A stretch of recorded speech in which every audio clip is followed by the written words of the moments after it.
네, 지난 9월 2일자로 우리 위원회의 이춘석 의원님이 사임하시고 최혁진 의원님이 보임되셨습니다. 새로 보임하신 최혁진 의원님의 인사 말씀을 듣도록 하겠습니다. 최혁진 위원님 인사 말씀 해주시기 바랍니다. 네, 알겠습니다.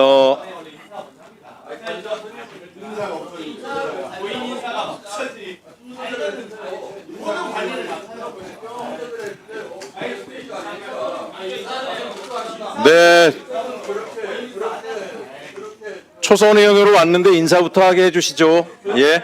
네, 하시면 네. 됩니다. 네. 인사말 해야 되는데 지금 조용히 해주시죠. 최혁진 의원님, 이 법제사법위원회는 소음이 많습니다. 감안하시고 그냥 위원장의 그 진행에 따라주시면 됩니다. 알겠습니다. 충분하게 해주시기 바랍니다. 네, 존경하는 위원장님, 선배 동료 의원 여러분, 법제사법위원회 위원 최혁진입니다. 저는 어제 국회 회의 중 반복적 고성, 욕설, 회의 방해 행위에 대해 해당 의원에게 최대 500만 원의 과태료를 부과하는 국회법 개정안을 발의했습니다. 국회의 품격을 바로 세우고 국민의 명령에 응답하기 위한 결단이었습니다. 그런데 불행히도 바로 이 법사위 회의장에서 그 필요성이 적나라하게 드러났습니다. 지난 회의에서 국민의힘 나경원 의원은 초선은 가만히 있어라는 폭언을 퍼부으며 동료 의원을 모욕했고 일부 의원들은 집단적으로 회의를 지연시키며 국회 책무를 방기했습니다. 저는 이러한 구태정치와 막말정치를 결코 용납하지 않을 것입니다. 국민이 부여한 권위와 국회 본연의 품격을 반드시 되찾겠습니다. 존경하는 선배 동료 의원 여러분, 국민이 법사위에 요구하는 바는 분명합니다. 첫째, 내란 세력의 철저한 척결입니다. 내란은 국가의 근간을 무너뜨리는 반역 행위입니다. 저는 법사위에 오기 전 김충식 특검법을 발의했습니다. 김충식은 윤석열 정권의 국정농단 배우로 지목되는 자이며 이재명 전 대표 테러 사건과 12.3 내란에도 깊이 개입되었다는 의혹을 받고 있습니다. 특검을 통해 진상을 끝까지 규명하고 배후 세력을 발본색원해야 합니다. 그러나 현 재판부 체계로는 정상적 내란 척결이 불가능하다는 우려가 큽니다. 법원행정처는 특별재판부 도입에 미온적인 태도로 일관하고 있지만 바로 그 미온이 사법부 스스로 제 역할을 다하지 못하고 있음을 증명합니다. 내란과 같은 국가반역 범죄를 기존 재판부에만 맡기는 것은 정의를 외면하는 것이며 국민의 신뢰를 더 이상 담보할 수 없습니다. 그러므로 별도의 재판부 설치는 선택이 아니라 필수입니다. 별도 재판부만이 정치 권력으로부터 독립해 공정하고 단호한 심판을 내릴 수 있습니다. 이것이야말로 민주공화국의 헌정 질서를 지켜내는 최소한의 안전장치입니다. 둘째, 검찰개혁입니다. 검찰은 이미 윤석열, 김건희 권력의 사병 조직으로 전락했습니다. 김건희 일가가 연루된 대규모 마약 사건조차 은폐 축소했다는 의혹이 제기되고 국정농단과 내란 옹호의 증거까지 인멸하고 있습니다. 더 이상 국민의 검찰이 아닙니다. 검찰 해체와 새로운 수사 기소 체계 수립은 더 이상 미룰 수 없는 국가적 과제입니다. 셋째, 사법개혁입니다. 정대택 사건에서 법원은 최은순에게 무죄를, 정대택 씨에게는 법정 구속을 내렸습니다. 이후 담당 판사의 가족은 김충식과 부동산을 공동 소유하며 막대한 이익을 챙겼습니다. 근저당권자는 놀랍게도 서희건설이었습니다. 사법부가 내란 반역 세력의 최후 보루가 되어서는 안 됩니다. 사법개혁 없이는 정의도 공정도 없습니다. 저 최혁진, 국민이 명령한 이 역사적 과제를 완수하기 위해 끝까지 싸우겠습니다. 감사합니다. 네, 수고하셨습니다. 네. 신데 이렇게 귀한 시간 내주신 네 분 진술인 분들께 진심으로 감사드립니다. 오늘 뭐 얘기를 듣다 보니까 이런 말들이 있더라고요. 검찰 개혁으로 인한 피해는 국민이 본다? 사실 국민은 이미 검찰 때문에 엄청나게 많은 피해를 왔죠. 저도 언제 기회가 되면 말씀드리겠지만은 검찰의 반인권적 탄압으로 인해서 굉장히 고초를 겪은 적이 있습니다. 기회가 되면 반드시 그 사건에 대해서 말씀드릴 시간을 갖도록 하겠습니다. 특정 정치 세력을 옹호하기 위한 검찰 개혁이다 이런 얘기가 있는데요. 아니 특정 정치 세력을 옹호하기 위한 검찰의 활용은 윤석열, 김건희가 한 거죠. 검찰 개혁은 그런 거 하지 말자라는 거 아닙니까? 그런 거 하지 말자라고 하는 겁니다. 자, 사실 윤석열, 김건희가 검찰 세력을 자기들의 이권을 위해서 활용함으로 인해서 국민들이 경제적으로 본 피해가 얼마나 큽니까? 예? 국민들이 정치적으로, 사회적으로 본 피해가 얼마나 큽니까? 이거와 비교하면 검찰 개혁에 들어가는 예산은 정말 세 발의 피라고 생각을 합니다.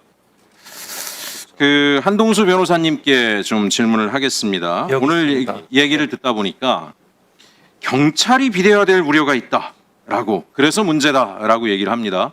전 논리적 맥락이 상당히 어긋나 있는 이야기라고 생각을 합니다. 아니 경찰 조직이 커지면 문제가 된다라고 하면 대한민국보다 큰 나라들 미국 같은데 경찰 엄청 많은데 거기 경찰은 다 부패하겠네요. 그럼 대한민국보다 작은 나라들 경찰 조직이 작은 데들 거긴 다 청렴합니까? 경찰이 커지는 게 문제가 아니라 경찰이 불성실한 수사를 하는 것을 어떻게 견제할 것이냐라고 하는 안전장치를 만들어내는 게 관건이 아니겠는가 저는 이렇게 생각을 합니다. 그래서 이건 논리적으로 말이 안 되는 얘기인데 이걸 가지고 지금 검찰 개혁을 반대한다는 게 저는 납득할 수가 없다라고 이야기를 좀 드려보고 싶고요. 의견을 좀 듣고 싶습니다. 그 기존의 검찰청 산하에서도 경찰의 부실 수사는 늘 있었던 문제죠. 이건 정권이 국회가 의지를 가지고 확실한 견제 장치를 만들면 해결될 문제이지 검찰 개혁과는 별건이다라고 생각을 합니다. 공수처의 경우에는 왜 기소 수사 분리를 안 하느냐라는 이야기도 있는데요. 제가 궁금한데 아니 공수처는 수사 대상이 한정돼 있지 않습니까? 고위공직자들에 대한 수사를 하는 곳 아닙니까? 그죠? 제가 생각할 때는 고위공직자 수사를 그 대상도 얼마 안 되는 걸 기소 수사 분리하면 고위공직자들은 정치력이 있는 사람들이에요. 예? 이 사람들이 기소 수사 이쪽 저쪽 가서 손 타가지고 자기 수사에 개입할 수 있는데 차라리 이런 경우에는 공수처가 단호하게 의해서 빨리 기소를 해가지고 사건 처리하는 게 낫지 않겠습니까? 어쨌든 이 부분에 대해서 한동수 변호사님 의견은 어떠신지 한번 여쭙고 싶습니다. 네, 시선은 윤동호 교수님. 제가 답변 드릴까요? 예. 저는 위원님 지적사항에 대해서 100% 공감을 하고요. 네. 이 공수처가 수사 기소권을 다 갖는다라고 하는 그런 주장은 이제 검찰청 해체를 반대하는 사람의 논리로 작용이 되고 있는 거고요. 저 사실 개인적인 의견은 공수처가 장래에는 이제 공소 기능만 갖고 오히려 공소청의 기소유예나 불기소 권한을 통제하는 역할을 해주면 좋겠다. 현재로서는 워낙 작은 조직이고 인원도 적고 규모가 작기 때문에 예외적인 기구로서 고위공직자를 상대로 해서 그렇게 현재 방식을 유지해 가는 게 적절하다라고 생각합니다. 예, 무슨 말씀인지 알겠습니다. 다 나중에 필요해지면 그때 가서 또 개선하면 된다는 말씀이고요. 우리 김종민 변호사님 말씀을 들으면서 제가 지금 논리적으로 좀 궁금한 게 있는데 그런 류의 얘기를 하셨어요. 수사 기소 분리가 원하는 결과로 이어지지 않을 수 있다. 근데 이건 이런 가정이 개혁을 막을 수 있는 논리가 되겠는가? 그럼 현재 수사 기소가 통합되어 있는 검찰청 체제는 국민이 원하는 결과를 내왔습니까? 그 사이에? 내오지 않았으니까 개혁을 하는 게 아닌가라는 생각이 듭니다. 또 하나, 민주주의를 훼손할 우려가 있다. 사실 민주주의의 장점으로 우리가 얘기하는 것은 견제받지 않는 권력이 부패한다라는 원칙하에 견제 체계를 통해서 권력을 감시할 수 있다는 게 민주주의 강점 아니겠습니까?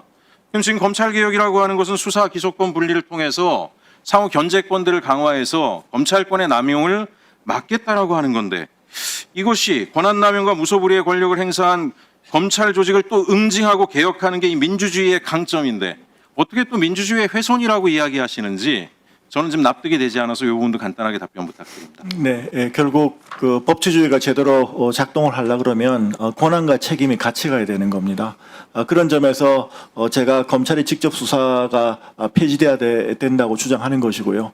그런데 지금 그 현재의 나와 있는 개혁 법안대로 경찰의 권력이 집중되게 되면 그 경찰 권력을 갖다가 통제할 수 있는 방법이 없어지는 겁니다. 그리고 아까 이제 사법 통제 말씀을 하셨지만은 있습니다만은 그 영장 단계, 즉 판사가 수사 기록을 보기 전에도 이미 많은 그 수사의 개시, 그다음에 수사 대상의 선정, 그다음에 이제 수사를 어떻게 진행할 것인가 이런 부분이 있는데 그런 거에 대해서 그때그때 효과적인 통제가 안 되기 때문에 민주주의와 법치주의가 훼손될 우려가 있다고 말씀드린 겁니다. 위원장님, 최 의원님께서 아까 말씀하신 거에 대해서 간단하게 답변 참고 의견 드려도 될까요? 짧게만 말씀 주세요. 아주 짧게 말씀드리겠습니다. 지금 속도주종론, 신중론, 경찰 비대화론, 또 수사기소 분리의 예외로서 공수처를 들고 있거나 검찰총장의 헌법에 규정이 돼 있는데 이게 헌법 위반이 돼 있느냐 보면은 저도 이제 헌법과 법률 오래 많은 재판을 했고 재판 연구관도 했고 법률 문헌들 죄송한 말씀입니다만 국회의원님들 헌법과 법률 요점이 무엇인지 검토 보고서를 충분히 숙고하셨는지 사실 의문이 드는 것도 있습니다. 그런 문제는 없고요. 기본적으로 지금까지 오랫동안 김대중 정부 이후로 오랫동안 논의해오고 또 논의하고 시행착오도 거치고 이랬던 것들을 지금 다시 또 처음부터 다시 끄집어내서 신중하게 속도 조절을 하고 무슨 형사사법 시스템입니까? 무슨 사법부의 독립입니까? 전혀 무관한 일반론을 가지고 맞지 않는 개념들을 차용해서 이 자리에 그 논리를 하는 것을 보니까 정말 국회의원들께서는 국민의 의식 수준들을 반영한다는 말들이 떠오를 정도의 자괴감도 들 때가 있습니다. 지금 과정에서는 주권자의 결단 사항입니다. 더 이상 이미 충분히 논의했습니다. 조직법에 관해서 정부조직법 하나만 되지 않습니다. 부족하지만 제가 본 바에 의하면 중수처법과 공소청법, 국수입법, 법률 조문들 또 검토 보고서들 다 살펴보았는데 문제 없습니다. 추석 전에 통과시켜 주시면 감사하겠습니다. 네. 다음으로 네, 나경원 의원께서 사과를 안 한 것에 대해서 대단히 유감스럽게 생각합니다.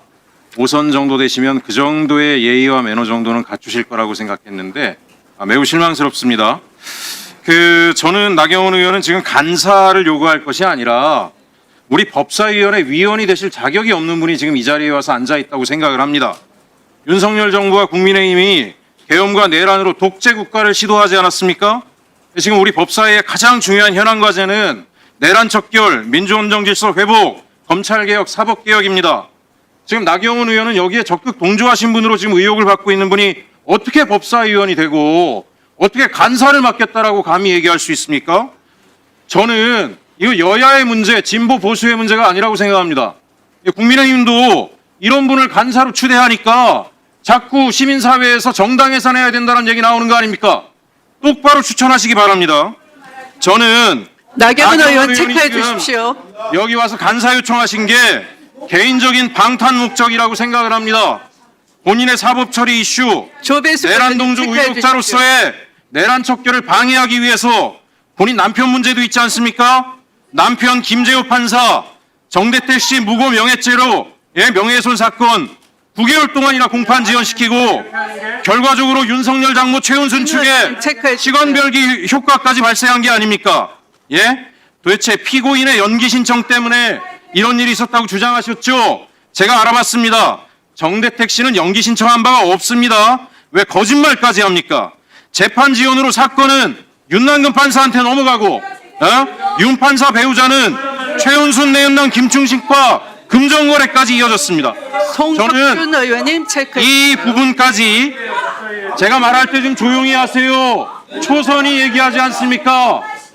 그 선수 오래되신 분들이 좀 예의를 지키세요. 예의를 마이크를 안 지키시니까 이렇게 마이크를 중단해 주세요. 너무가 아니고 사실입니다. 팩트에 기반해서 말씀드리는데 똑바로 하셨으면 좋겠습니다. 면책 특권 뒤에 숨지 않습니다.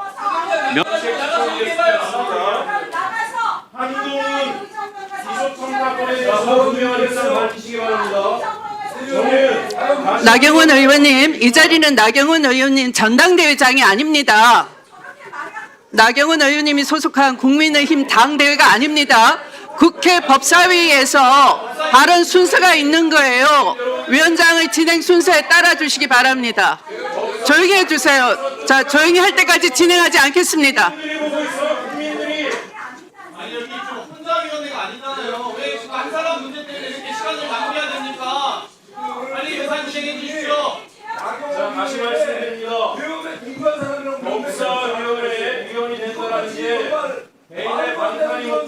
안 됩니다. 다시 말씀드립니다. 내란 척결과 민주헌정 질서 수호를 위해서 일할 수 있는 분이 들어와야 됩니다. 그런 분이 어떻게 거기에 분명한 입장을 가지지 않으니 법사위원회에 감사를 합니까?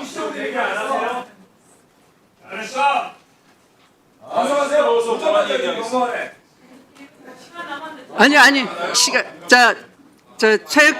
최혁진 의원님 발언 방해를 받으셔서 지금 잠시 중단된 상태입니다. 아직 시간이 56초 남아 있습니다.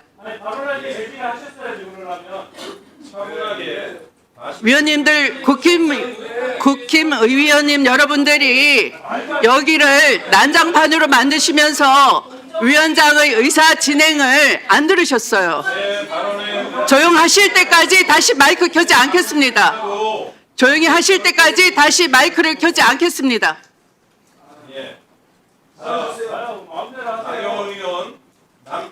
아니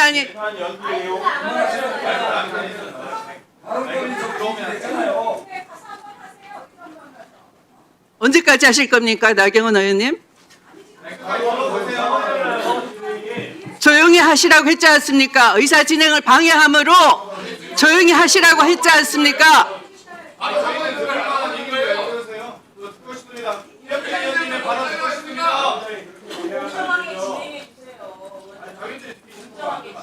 조용히 해주세요. 회의 진행할 수 있게.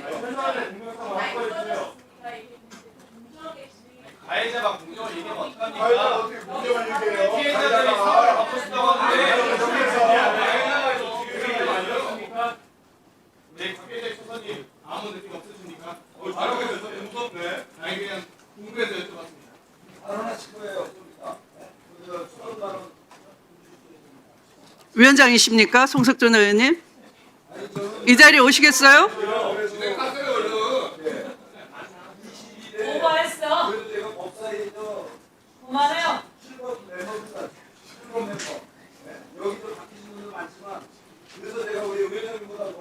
송석준이 형 그만해요. 시작상 없어. 근데 오늘 처음 오신 분이 너무 험한 말을 하세요. 예의도 없고. 소리랑 처음 왔다가 뭐가 문제입니까, 진짜? 아니, 추성이라도 또 한 말이 또 더센 추선이 왔. 모를 없는 말을 하시잖아요. 다른 사람 못 오겠다가 더센 추선이 왔어. 바로 이런 부분에 대해서 진짜 좀 해주셔야 돼요. 선배한테 괜히 너무 심하게. 그러길래 왜 그러세요. 인정하시게. 거예요. 회의 진행 좀 했으면 먼저 좋겠어요. 말씀하세요. 회의 회의 진행 좀 진행하게. 했으면 좋겠습니다. 네. 자, 이제 인사 좀 하세요. 그만합시다. 네, 회의를 진행하겠습니다. 그럼 협조해 주셔서 감사합니다. 자, 그러면 56초 남았습니다. 최익전 의원님 발언 이어가시면 되겠습니다. 마이크 넣어주세요. 제가 원래 부드러운 사람입니다. 예, 작게 차분하게 이야기 드리도록 네, 하겠습니다. 자, 저는 몇 가지 전제 조건이 반드시 지금 우리 대한민국 국회 법사위원이 되는 데 있어서 있어야 되는 것은 계엄이 분명하게 잘못됐고 내란이 분명하게 잘못됐고 탄핵은 정당하다라는 것, 이것에 대한 명백한 입장이 있어야 되고 그에 대한 분명한 사과와 이런 것들이 있는 분들이 법사위원회, 설사 야당 의원이라고 할지라도 이 자리에 있을 자격이 있다라고 생각을 합니다. 기본적인 자격이 안 되는 사람을 추천을 하고 간사를 시켜달라고 생떼를 부리고 위원장님의 회의 진행을 방해하고 이게 지금 정상적인 대한민국 국회 모습입니까? 이런 모습으로 국민들이 국회를 신뢰하겠습니까? 국민의힘에게 다시 말씀드립니다. 이런 식의 태도가 계속되면 본 의원이 직접 정당 예산 요구를 이야기할 것을 이 자리에서 말씀드립니다. 예, 이상입니다. 네, 수고하셨습니다.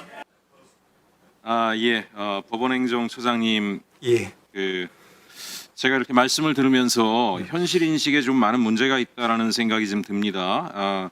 특별재판부가 생기면 사법부의 신뢰가 추락할 수 있다라고 얘기하시는데 정확히 국민들의 인식은 지금 재판부가 내란 사건 판결을 맡을 경우에 그 심판의 결과에 공정성을 믿지 못하겠다라는 게 훨씬 더 많은 여론입니다.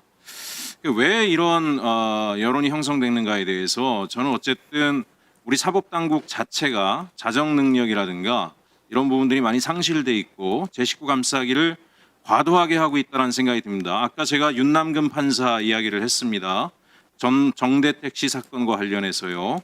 대법관 후보 물망에도 올랐던 분으로 알고 있습니다. 명망이 높은 분인데 어쨌든 정대택 씨와 최은순, 김건희의 엄마, 윤석열의 장모 최은순 사건에서 법정에서 최은순에게 무죄 선고를 내려버리고 여러 논란이 있었음에도 불구하고 정대택 씨를 법정 구속을 시켰던 그 윤남근 판사가 얼마 뒤에 그 부인이 김충식, 최은순의 내연남에게 23억을 입금을 하고 그 입금된 돈으로 그린벨트를 공동 소유하고 공동 소유한 땅에 그린벨트를 해제시키고 해제된 그린벨트 옆에 군부대를 이전시키고 막대한 시세 차익을 누리는 이런 것들을 우리가 사법거래로 볼 수 있지 않겠습니까? 이 내용이 각종 언론에 나왔음에도 불구하고 저는 사법당국이 관련해서 조사를 한다거나 유감을 표명한다거나 이런 조치를 하는 것을 단 한 번도 본 적이 없어요. 이런 상황에 어떻게 국민들이 우리 사법부가 내란 세력에 대한 판결을 공정하게 할 것인가 라고 하는 것을 믿겠습니까? 이것이 윤남근 하나의 문제이겠는가 라고 하는 의구심을 많은 사람들이 갖고 있습니다. 이런 부분에 대한 것들을 먼저 입장 표명을 하시는 게 맞지, 제가 여기 입장 표명 보내신 거에 보니까 전부 다 어쨌든 별도의 재판부가 생기는 거에 대한 우려만 잔뜩 써놓으셨는데 궁극적으로 지금 가장 심각한 문제는 현 재판부를 믿지 못하겠다라고 하는 국민 여론에 대해서는 분명한 입장 표명이 없다라고 하는 것에 저는 대단히 유감스러운 말씀을 좀 드리고 싶습니다. 관련해서 이 비슷한 이유인데요. 법무부 장관님께 여쭙겠습니다. 예. 지금 제가 열린공감TV에서도 봤지만 우리 백혜령 경정도 끊임없이 주장을 하고 있는 것이 지난번 말레이시아 마약 사건 같은 경우가 검찰이 나서가지고 특히 심우정 전 검찰총장이 인천지검장을 할 때 검사들을 동원해서 이 수사를 무마시켰다라고 하는 얘기가 온갖 언론에 다 나오고 있는데 검찰 내부에서는 이 부분에 대해서 감찰을 하고 있는지 조사를 하고 있는지 아무런 반응이 없습니다. 저는 이런 사항들에 대해서 장관님께서 철저하게 법무부 내부의 조치를 통해서라도 철저한 조사가 필요하다 그런 말씀 꼭 드리고 싶습니다. 예, 그 관련해서는 기존에 대검에서 이 합동수사본부를 만들어 조사를 하다가 또 동부지검의 우리 이문정 검사장님께서 또 나름 또 국민들이 많이 기대를 하고 있지 않습니까? 그래서 이문정 지휘권자를 동부지검 이문정 검사장으로 바꿔갖고 동부지검의 그 수사본부를 두고 좀 지휘하고 엄격하게 수사를 좀 하고 있습니다. 네. 위원님, 저도 답변을 최 의원님 답변을 간략하게만 말씀을 드리겠습니다. 그래서 이제 첫 번째로 이제 우리 사법부에 대한 국민 신뢰가 높지 않다는 부분은 늘 뼈저리게 반성을 하고 있습니다. 앞으로 더 노력하겠습니다. 두 번째로 아까 말씀하신 그 사안은 그 해당 이제 법관이 2007년도에 퇴직하고 2017년도에 아마 거래가 이루어진 것 같습니다. 그래서 기본적으로는 뭐 저희들 영역을 벗어난 부분인데 그럼에도 불구하고 오래전에 전직 판사였지만 그럼에도 불구하고 이제 퇴직한 다음에 또 그와 같은 좀 오해받을 만한 행위가 있었다는 부분에 대해서는 역시 저희들도 같이 이제 그 책임을 공감합니다. 마지막으로 이제 인식을 말씀하셨는데 제가 이제 사실 여러 번 말씀드렸지만 우리가 이제 12.3 사태 직후에 그 위헌성을 국회의 어떤 헌법상 보장되는 이제 이런 권력을 이제 다른 권력기관이 이제 침해했던 이런 부분에 대해서는 위헌성을 분명히 지적을 했습니다. 우리 사법부가 국민의 어떤 건전한 헌법의식하고 달리 가지는 않다는 말씀만 꼭 드리고 싶습니다. 제가 이제 그쪽 업계에 능한 사람들의 얘기를 들으니 현직 법관과 사법과를 할 때 재판 결과에 의해 몇 년 안에 하게 되면 여러 가지로 인해서 추적을 당할 수 있기 때문에 퇴직 이후에 일정 기간을 두고 거래가 이루어진다고 하고 그걸 통상 파킹이라고 이야기한다고 하더라고요. 그래서 어쨌든 간에 퇴직 이후에 이루어진 일이라고 할지라도 절대 좌식해서는 안 될 일이라고 알겠습니다. 생각하고 예. 그런 것들이 국민적 불신을 만들고 있다는 것에 대해서 유념하겠습니다.